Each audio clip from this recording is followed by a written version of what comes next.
What's up, YouTubers? This is your boy Big Metroid Fan 12 coming to you with another video game review. And in this review, I'm going to talk about the game Road Riot 4-Wheel Drive, which was released in the arcade by Atari Games, and it was later ported to the Super Nintendo. Now, in this game, you pretty much take control of a 4-wheel drive Doom buggy with weapons, and you race against three other Doom buggies that are also equipped with weapons, so that you can win the championship and stuff. Now, when you go to the menu screen, you pretty much ask whether you want to do like a one-player game or two-player co-op. Then you're asked to pick a specific difficulty, whether it's normal, easy, or hard, and stuff like that. And once you start the game, after you made your pick, you start off at a beginner's track, and that particular track consists of two stages, two laps rather, and after you win that particular track, you're you're shown a track select screen that has 11 tracks overall, you know, and each track rather has three laps to it. You know what I'm saying?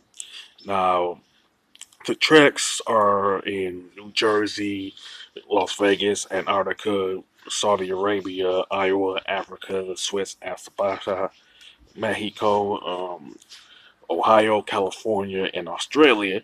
And one thing is worth noting that all the tracks are different from each other, which is a good thing. You know what I'm saying? And then there's one question that comes to mind: why do they have a track in Antarctica? Because pretty much from a general standpoint, Antarctica is pretty much one of the coldest places on Earth, so there's really no point in having a racetrack in Antarctica specifically.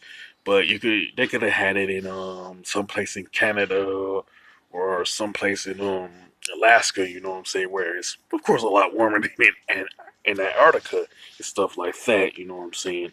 One thing about the track select screen, you can it's not linear or anything like that, where you like pick, say like New Jersey to go like down the line, Las Vegas, like Nautica, and so on and so forth. But you can it's more non-linear in that you can pick anyone you want.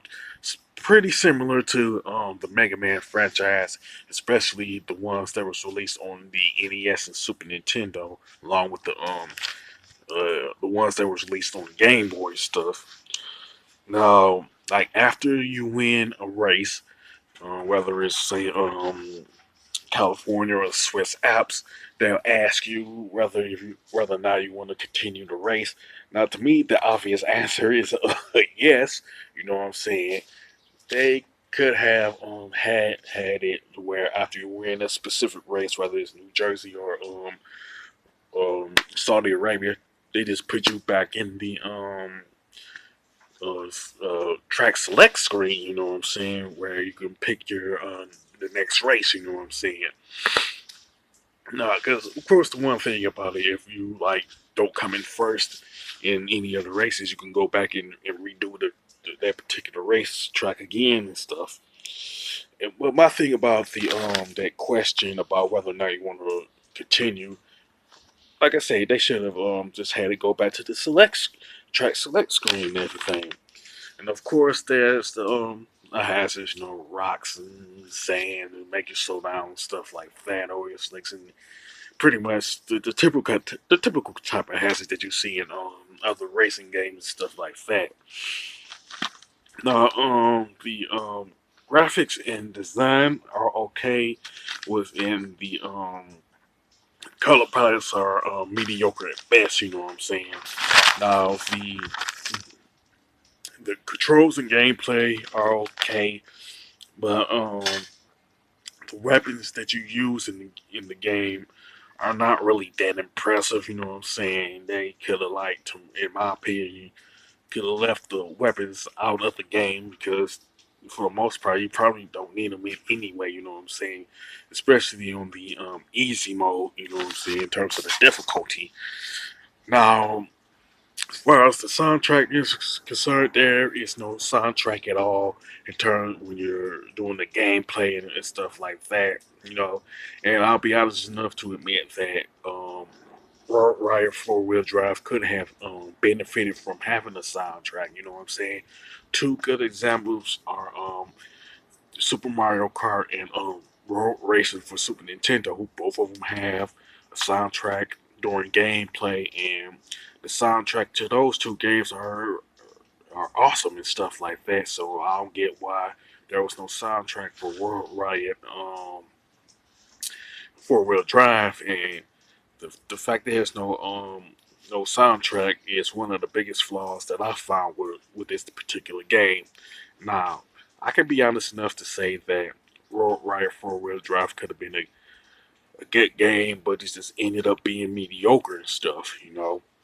As far as the score, I definitely give it 5 out of 10 and stuff like that. With that being said, if you like Road Riot 4 Wheel Drive, you can sound off in the comment section. You do if you think if you think that there should have been some things that would have been added or not included, you can also mention that. With that being said, if you like this video, don't hesitate to click the thumbs up button. Don't forget to subscribe and hit that bell notification button. This is your boy Big Metro Fan 12 signing off.